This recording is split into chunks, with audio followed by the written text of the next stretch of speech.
Hi, welcome to HowtoDandD. My name is Fred Wheeler, and today I want to talk about Dungeons & Dragons 5e because I always talk about Dungeons & Dragons.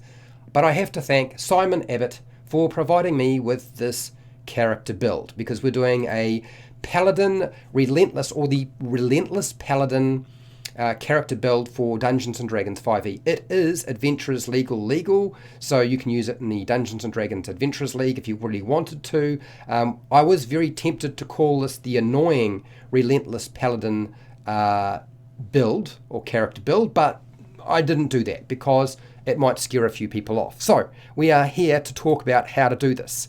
I've been provided with a step-by-step sort of plan from my friend, and this is the first step. You want to take human variant race. Pretty obvious. Most people already know that the human variant is pretty powerful, but we're doing that because we want to be able to put an increase in our abilities into strength and charisma. So we're going to pick up that, and we're going to sort of truck on and utilize the fact we can get feats faster by getting at feat at level 1. So that's part of the reason for doing that. In terms of your point buy, really what we're looking for, this is what I was offered, and that is we're going to put 15 into our strength, 15 into charisma, because we want to increase both of those with our human variant bonuses there, since we can do that. And then the rest of it, which will mean that our strength will be 16 and our charisma will be 16. Really important, both need to be very high. Your dexterity, 10, constitution, 14, and of course we're going to dump our intelligence and wisdom and give them both an 8. Now you can adjust anything like that. That's not going to be an issue, but you really want to probably stay with the high charisma and the high strength, although there are other ways of doing it. Okay, what about the next step? Well, we're obviously going to take the Paladin class, and in fact you're going to take all of your levels in Paladin. What we're trying to do is work our way up from level 1 through to level 7. It's when we hit level 7 that things start to get a bit crazy with this build. Hence why we're aiming for that particular point. So what oath are we taking? Well, it's pretty obvious. We're taking the Vengeance Oath because it's really good, and there's lots of different reasons for doing that. What is the feat we're going to take at level 1? Well, we're going to take Pole Arm Master at level 1. It's a no-brainer. It's been done before. It's very familiar. I'm sure you'll all be thinking, this is not new at all. May well not be for you. Okay, but at level 4, we're also going to be taking our Sentinel feat. Yet again, a combination of Polearm Master and Sentinel feat, not new. But the difference is that when we hit level 7 with our Paladin, we get access to Relentless Avenger. And Relentless Avenger essentially allows us to do some stupidly helpful things in combat, which essentially means we can use it as a way of blocking the monster, provided all of our conditions are met, and we've got a lot of things in play to allow us to make that possible, and we're not going to ever get hit. It is appalling what you can do when you put your mind to it. Our first obvious weapon, what are you going to take in terms of a weapon? A glaive or a halberd. Halberd? Is it halberd? I believe it's a halberd. So, the idea is that when an enemy, and we're really only talking about one enemy, and I know you're looking at the picture and you're thinking, well, Fred, when has there ever been a single orc attack the party? And you'll notice the formation of the party and the position of where the Paladin is. This is actually very important because this is the sort of thing you're going to have to do. So, okay, fair enough. One single orc, probably not going to be the case. Maybe we'll go with an ogre instead. Okay, we'll go with an ogre. So when the enemy moves within 5 foot the reach of our reach weapon, with our glaive or halberd, we are going to be able to potentially stop their movement completely. We will also get to make an attack of opportunity, and if it hits, it's going to stop their movement. And then we'll also be able to, in the same reaction, we're going to get to move half our speed, 15 feet, backward, essentially meaning that we can attack and do a whole bunch of damage, and then move away, and the creature can never actually get in contact with the party, particularly if all it does is use melee or close quarter attacks. A terrible technique, but useful in certain circumstances. So let me break it down and step by step so you understand what's going on here. So first off, our creature has to move up, so charge up, our ogre moves up, Now the thing is, it doesn't have to get up within 5 foot. It can actually be 10 foot away. So there could be a space of just 1 square between us. So the enemy moves into the 10 foot reach. This allows us to get our opportunity attack with our pole arm master feat. If we hit the target, the enemy's speed is now 0. And this is from our sentinel feat. Remember to divine smite. If you hit the thing, make sure you're using divine smite.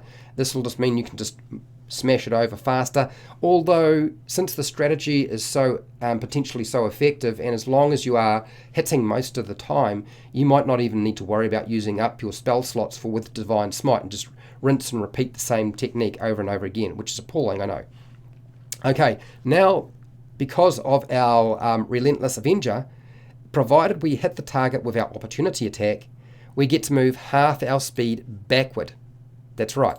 We get to move half our speed backward. That's 15 feet we move back, which is why we want our party to be further back than 15 feet so that they don't wind up with the monster rushing into them on the next round.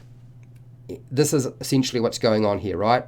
So we've reduced the speed, and when we do so, the ogre doesn't get to make an opportunity attack. So even if it has a 10-foot reach, or even if it's got a 5-foot reach, it's not going to make any difference because we don't get attacked by it and we get to move out of reach. Essentially, it means the enemy never able to hit the paladin ever again. What an appalling technique to use. Now, there are some problems with this particular method, and one of the most obvious problems is it's likely to annoy your dungeon master, who is going to shift their techniques and tactics and use different monsters in the game if you start using this particular character build. You're probably going to annoy your players because they will have to hang back at least 20 feet to make sure they're out of the way so you can perform this rather bizarre tactic. Some of them might not have an issue.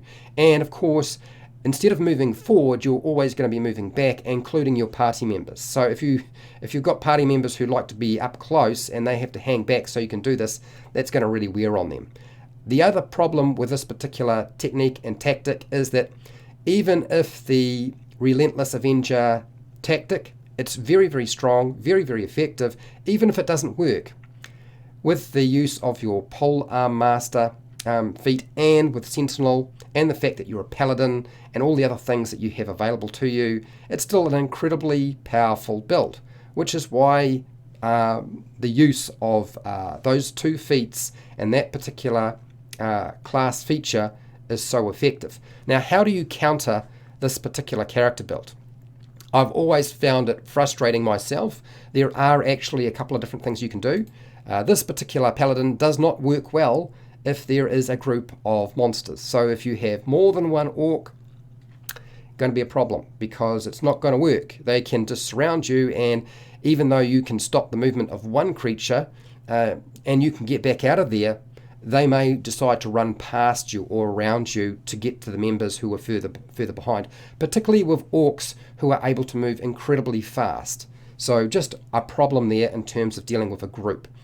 Also, if you're dealing with somebody who is clever, like a dungeon master who decided to use ranged attacks, grabs that hill giant and just throws rocks at you, or shoots arrows, or has a flying creature that can do ranged attacks with spikes or a breath weapon, then it sort of shuts down your ability to use the paladin in this way. In fact, usually paladins don't work well against ranged attacks or flying creatures anyway, so that's really one of their biggest Achilles heels. The other problem is if the dungeon master decides to pull out a monster which has a greater reach than the paladin. Yes, that's right. If the creature has a reach that is greater than the paladin, then they can just sort of sit out of the position of the reach of your glaive or halberd and just whack away at you, and even if that is just a single enemy. So there are some problems with this particular build, but still, in terms of a paladin build, it is incredibly effective. And when you start using things like your smite spells, you can really start developing some rather peculiar effects in the game, given the right conditions. And the right conditions usually for a paladin is to make sure that you have a single enemy. They can shut down a single enemy very well. With groups, not so easy to do. Okay, that has been my character build for today, I have to thank Simon Abbott. And if you want to see more videos like this, and you want to see Simon actually tell you about it, I would suggest you say, Simon, we want you to explain to us what crazy character builds you have in mind and how they work and how they can be counted. Because I know Simon won't just explain to you how to do it and why it works that way. I know he will also tell you what all the weaknesses are and how it can be shut down. And I know that's something he will often tell me. So I'm sure he would be willing to share that. And if you want to see him on camera, you're going to have to make a whole lot of noise to make sure he knows that he has to actually do that sort of thing. And you never know. I know Simon likes to talk. So I have hundreds of videos for players and dungeon masters, which you are welcome to go and check out if you feel like it. I have affiliate links down in the description to the book depository and Amazon if you want to support the channel. I also have a Patreon page where you get access to all of the live streams that go unlisted and a whole lot of other content that nobody else gets to see, and priority on the videos that I make. I also have a merchandise shelf just underneath the video if you're interested. Make sure to share, like, and subscribe. Hit the bell button if you want to be notified when I go live and when I publish new videos. And of course, I do a lot of them. And hey, till next time, keep rolling those 20s.